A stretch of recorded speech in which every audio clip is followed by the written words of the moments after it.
book about guys. This is not a book about men. There are way too many books about men, and most of them are way too serious.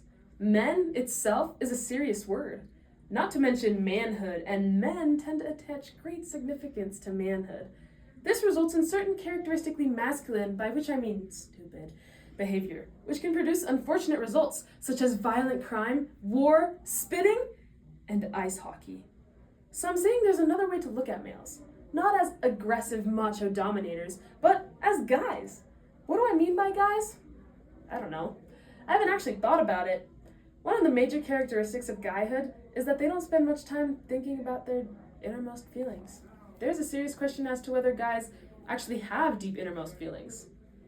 This book explains how God created men to think and act, and how he created them to think and act so very differently than women. Complete Guide to Guys by Dave Barry. From a very early age, babies are stereotyped. Boy babies are generally given toys that stress power and dominance, such as trucks, planes, and trains, while girls' babies are generally given toys that stress nurturing and sacrifice, such as dolls with names like Baby Puke on You. I talked with a typical father about this very situation.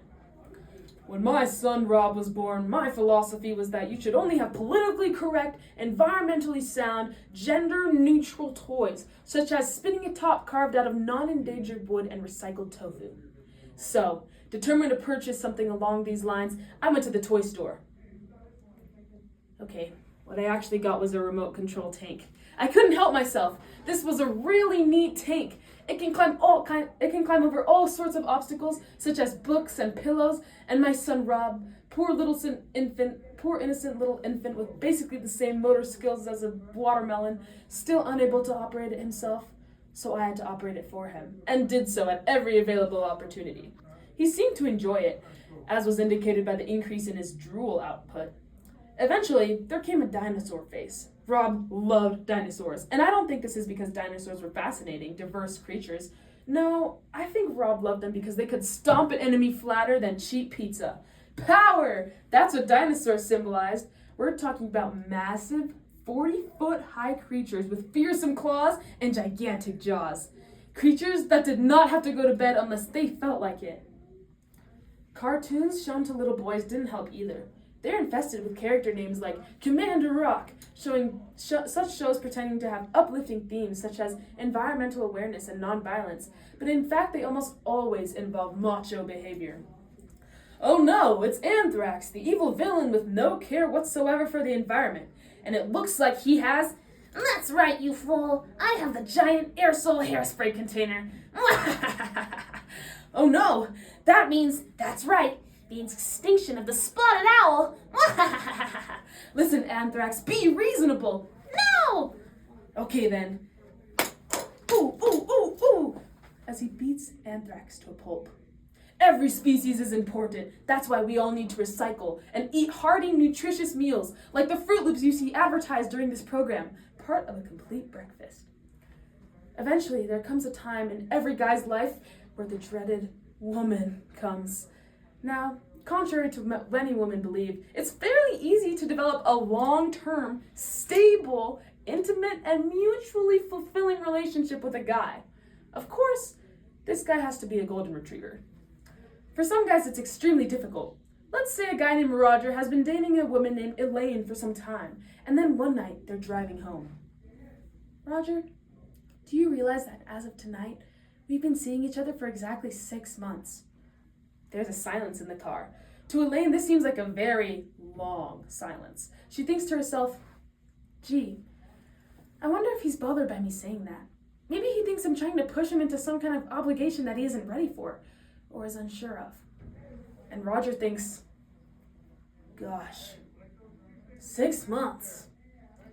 I mean, I'm not sure if I wanted this kind of relationship either. Sometimes I want a little more space to think about whether I want us going the way we are. I mean, where are we going? So that means it was February since we started dating. It was right after I had the car at the dealer's, which means, whoa, I'm way overdue for an oil change. But then, maybe he wants more from our relationship. Maybe he sensed it even before I sensed these feelings of reservations. Then I'll have to have them look at the transmission. I don't care what those morons say. I'm not shifting right. And they'd better not try to blame it on the cold weather this time. What cold weather? It's 87 degrees out and this thing is shifting like a dang garbage truck. And I am not about to pay $600. He's angry. And I can't blame him. I'd be angry too. Oh, I feel so guilty. They'll probably say it's only a 90-day warranty. That's exactly what they're going to say. Those scumbags. Maybe I'm just too idealistic. Waiting for a knight in shining armor to come riding up on a horse. A white horse. Warranty? They want a warranty? I'll give them a stupid warranty. I'll take their warranty. Roger! What? Please don't torture yourself like this. What? I'm such a fool. I know there's no knight. I really know that. There's no knight and there's no horse. What? I just think that I need some time. There's a 15-second pause in which Roger, thinking as fast as he possibly can, tries to come up with a sane response. Finally, he comes up with one that thinks might work. Yes. Roger, do you really feel that way? What way? That way about time? Oh. Yes? Elaine turns to Roger and gazes deeply in his eyes.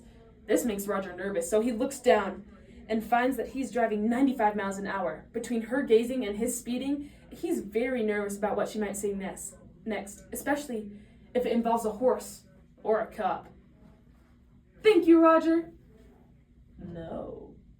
Thank you?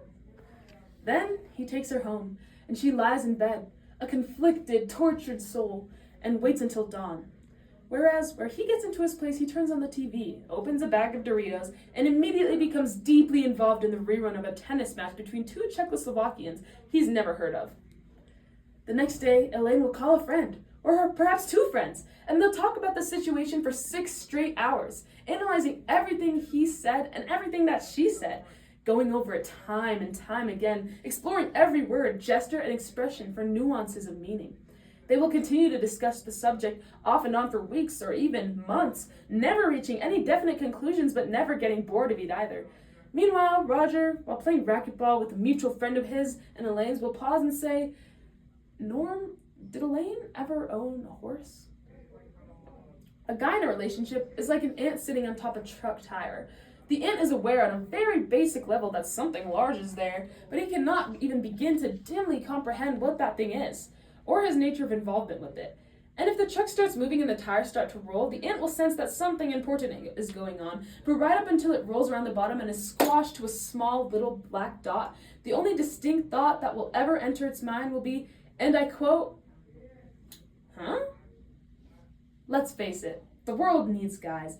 You may ask, why are you, a clearly non-guy, sticking up for guys like this? Well, honestly, I kind of feel sorry for them.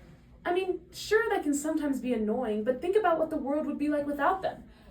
Granted, it would smell a lot better, and there'd be a dramatic reduction of violence and of nose-picking. They make a lot of contribution to society. Positive contributions, vital contributions. Contributions that are in no way diminished by the fact that I can't think of what they are. But know this, guys and guyhood are here to stay. I hope that in some way I've bettered the understanding between guys and persons of other genders, and that one day this world can become a better and more caring place. Thank you.